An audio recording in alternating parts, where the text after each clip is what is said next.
All right, family. So, on to what I was telling you about the Bonampak temples. They located down in Mexico, and the reason I'm gonna go there is, well, y'all will see why I went there. So, as far as in the conversation talking about, the Black indigenous presence in ancient or early America before Columbus.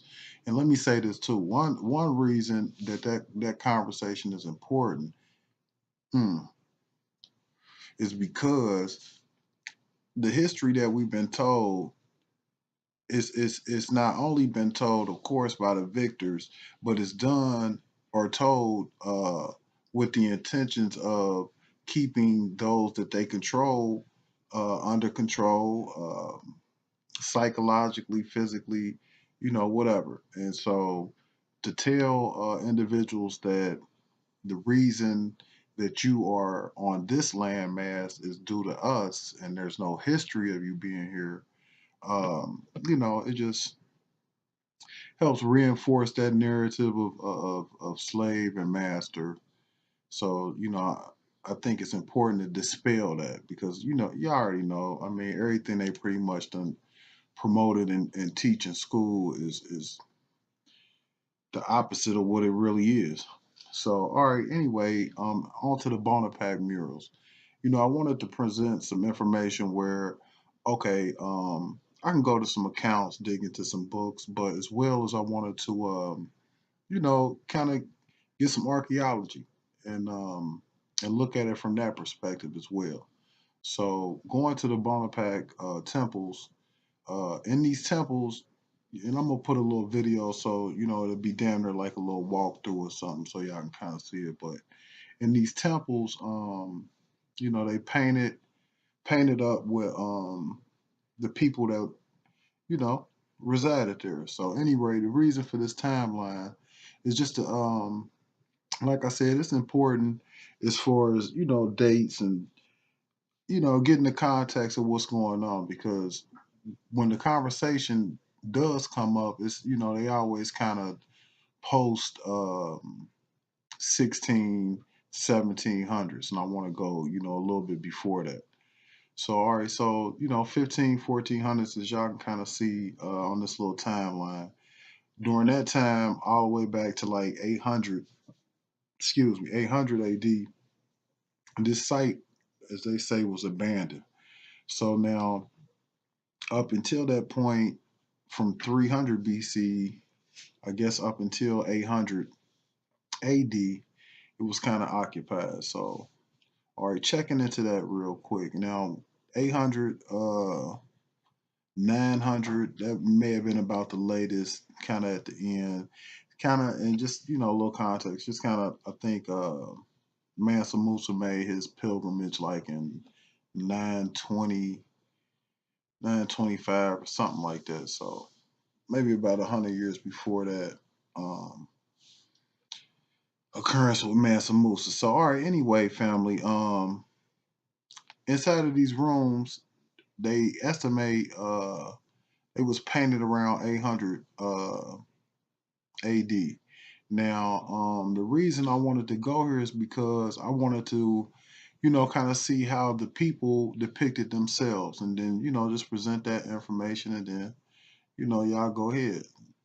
Tell me if it's accurate, if it applies, or whatever. But I think it's on just going to showing that it was a large population of black and brown people here in the Americas, thousands of years before and up till almost Columbus. So, all right, or a little bit after Columbus, I should say. So, anyway, and another reason, let me read this real quick and you see why I went here. Okay, it says, the three rooms, and give y'all the source of where I got this information from. But all right, so painted around AD 800, these three rooms of paintings reveal in astonishing detail the ancient Maya at the end of their splendor, engaging in court rituals and human sacrifice, wearing elegant costumes. So just real quickly, like that's No, just letting you know, like that's some royalty over there. That's being depicted uh, on that particular mural. So it's it's a temple. It's full of murals, but it says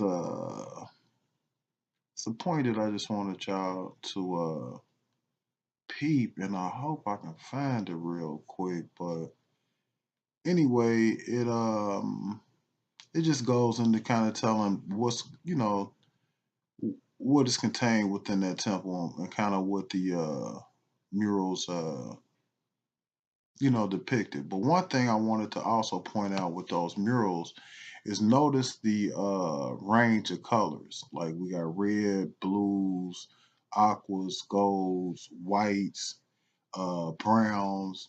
And so the reason I wanted to make that point is because the artists that were commissioned to do this, they obviously had a very good knowledge of colors and to record what they see. And in saying that, if these people were, you know, pale in complexion, appeared to be Caucasian, I think they would have, depicted them as such. I mean, you see the color of some of the headwear that they're wearing is white. And so, that's just. And now let me point this out. A lot of times when you hear Mayans, and the people like, man, we ain't from no Mayans. All right, I can accept, no problem. But they kind of base that because they see some of these pictures of the Mayans where, they got elongated skulls and kind of pointy nose always shown from the profile. And so I wanted to touch on that real quick. And also the information about the murals. I got that from Yale, a website on the University of Yale's website. Let me say that correctly. But anyway, because they go into saying as far as that mural is like the most extensive recording of ancient Mayan culture at that time. So like I said, I'm gonna just post all the links so y'all can fact check it, look into it. Y'all may see something else, but like I said, I wanted to point that out as far as the colors, and then with the elongated skulls. I wanted to just share something that I had looked up concerning the elongated skulls in Mesoamerica. And so let me read this for y'all real quick. It says a 16th century Spanish chronicler, Gonzalo Fernandez de Oviedo, asked the Maya why they performed artificial cranial deformation. They responded, this is done because our ancestors were told by the gods that if our heads are thus formed, we should appear handsome and better able to bear burdens. Though this practice existed in colonial times, it was more apparent and likely more widely practiced during the classic Maya period of 250 to 900 AD. Now, it also states on this, when I was looking up this information, it said in many ancient societies, especially in Peru and Bolivia, cranial deformation via head binding was a practice used to make the nobility look physically different from the general population. Such practices have been found on 6 populated continents and some islands in the Pacific. So, you will hear, that little alien thing thrown out there too, but that was just something that they did. And not all of the Mayans look like that, as you can tell. That was something that was kind of done by nobility. I mean, there may be some occasions of people who weren't nobility doing that, but you know. So I just wanted to share that real quick as far as the elongated skulls, because sometimes people will see that and be like, man, nah, look, we ain't, look, but they don't really understand the process of how that occurs. So just wanted to put that out there, and then like I said, I like to try to dig into a couple of other different areas to try to find evidence of us. And so y'all see that right there, that they consider that a praying monkey. So that's in Mexico, but as you can tell. monkeys don't have that, them lips, that nose, almost appear to be a hairline. I mean, so, but I think that dates back to 2500 BC or something. It's located in the park museum in Leventa. So, that's famous for all the Olmec stuff. So, but I think one thing people may not be aware of, again, they kind of, want you to produce text, some type of writings by Europeans to say, look, yeah, it was black folks, okay, well, I'm gonna try to present this. If this is not one of those cases, again, pull it apart, let me know, show me where I'm incorrect, no problem.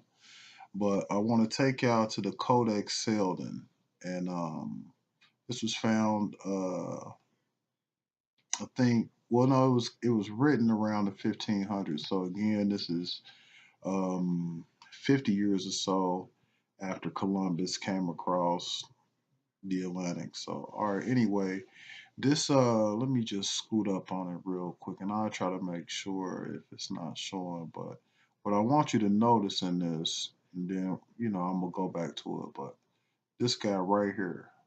So notice, I wish I could zoom that in a little better. Let me see if I can zoom that in a little more because I kind of really want y'all to see that. Let's see. Okay. I kind of got the frame out the way, but all right. Whoops. Okay. So this guy right here.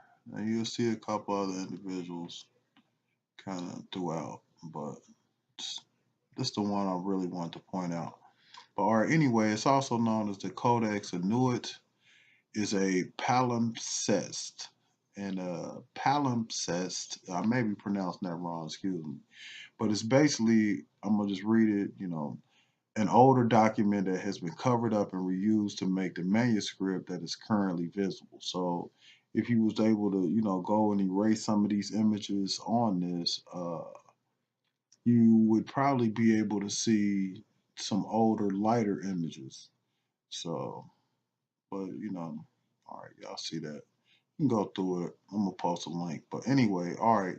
So check this out. This is according to the Journal of Archaeological Science, according to Dr. Snyders. I think that's how you pronounce it. But it says what's interesting is that the text we found doesn't match that of other early mixed text manuscripts. The genealogy we see appears to be unique, which means it may prove invaluable for the interpretation of archaeological remains from southern Mexico. The imaging has also revealed a prominent individual who appears repeatedly on the document and is represented by a large glyph consisting of a twisted cord and a flint knife. The name seems to resemble a character found in other Mexican codices: Codex Boli, Codex Zuche or Nutal. The character is an important ancestor of two lineages connected to the important archaeological sites of Zaquila and Teotihuacan in Mexico. Excuse me if I'm pronouncing that wrong. But anyway, however, further analysis is needed to confirm that it's the same individual. So let me go back up. And the reason I wanted to point this out, and it's gonna lead to something. Okay, you can see all these other individuals, and again, I just want to stress the variety of colors that's being used. And so you see this individual, it almost appears that the face is painted red. He's wearing something. Another guy, brown. But this one in particular is extremely dark. So now, all right, let's get to it. Okay, so now if I scroll down, where the picture, boom, here we go. So this is a piece of pottery, a jar or something that was made. Not exactly for sure the date, but it is depicting a Mexican god, or some people say it was a warrior, but his name is, I got it on the side, so y'all got to excuse the screen, but his name is Mexican, listen to me, Mexican, Echua. I think that is how you may pronounce it, Chuah.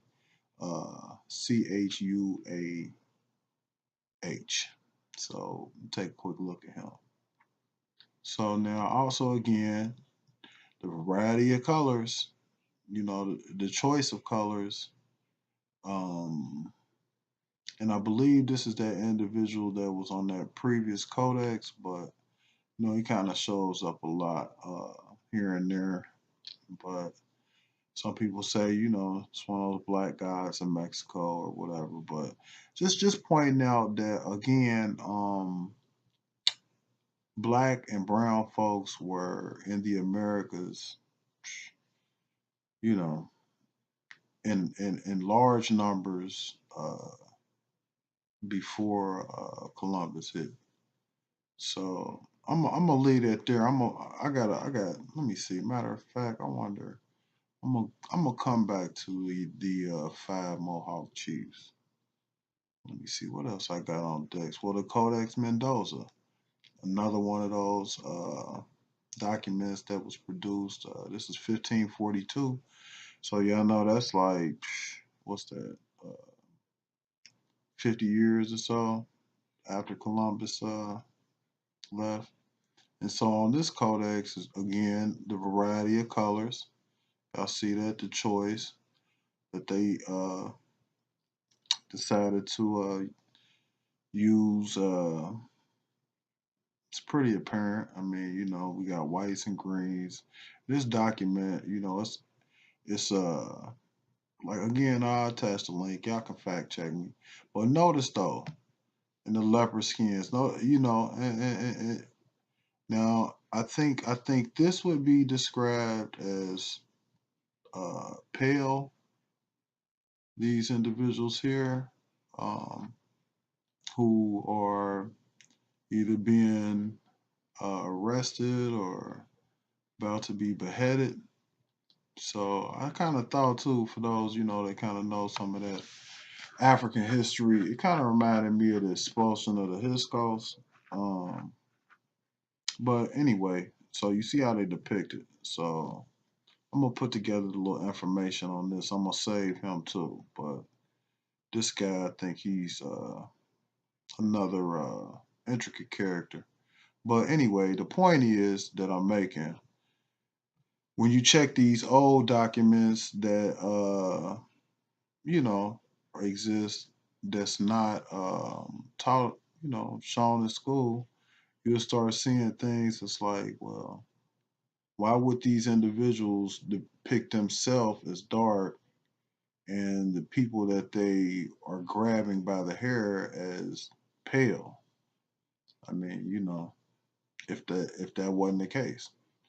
So anyway, family, I'm gonna wrap that up. I think that's like 45 minutes. Like I said, I got at least, I don't know, I got plenty of information ready for you. But I really just wanted to put that out because, like I said, I saw Sai and he said, like, a lot of times cats ain't presenting the information properly, or they kind of come up with their opinions with nothing to support it. So only thing I'm doing here is just putting this information out there. Y'all can piece it up. If it's incorrect, again, I welcome you to point it out and let me know. Like I don't have a problem being wrong, like whatsoever. I mean, but and then on the next video, I'm gonna go to North America. You already know I'm gonna go off up into Canada. Then we're gonna hit the let's say, yeah, we're gonna hit the west coast of South America. We're gonna dig off over there. I'll dig into some more documents. Then I'm gonna jump into the DNA because I know that's important. A lot of people, they like, all right, well, what's the DNA show? If the DNA show West Africa, then all right, I understand that. So I'm gonna touch on the DNA, then kind of explain like why the populations in 700 AD, 800 AD in the Americas, dwindled down to where these pilgrims, I guess you want to call them, why they were able to come and find a lot of places abandoned. I'm gonna touch on that. So, but anyway, as far as the topic at hand, I really think it's gonna be, evident as far as black folks being here in the Americas before Columbus. And I think the reason why it's been promoted or propagated that black folks didn't get here in the Americas until the European slave trade is just, they don't want you to know that the whole earth you are native to. And they would rather have you divided by the titles they come up with. So that's the angle that I'm coming at. But I'm gonna just keep, running some information. I'm gonna wait for some comments, and y'all let me know like, no, that's solid. No, that ain't solid. And that's cool with me. So, all right. Anyway, family, that's all I'm running at y'all right now. I think we right at about 40 minutes. So, okay. Anyway, that's it. I'm gonna run some more at y'all in a minute. All right. Peace.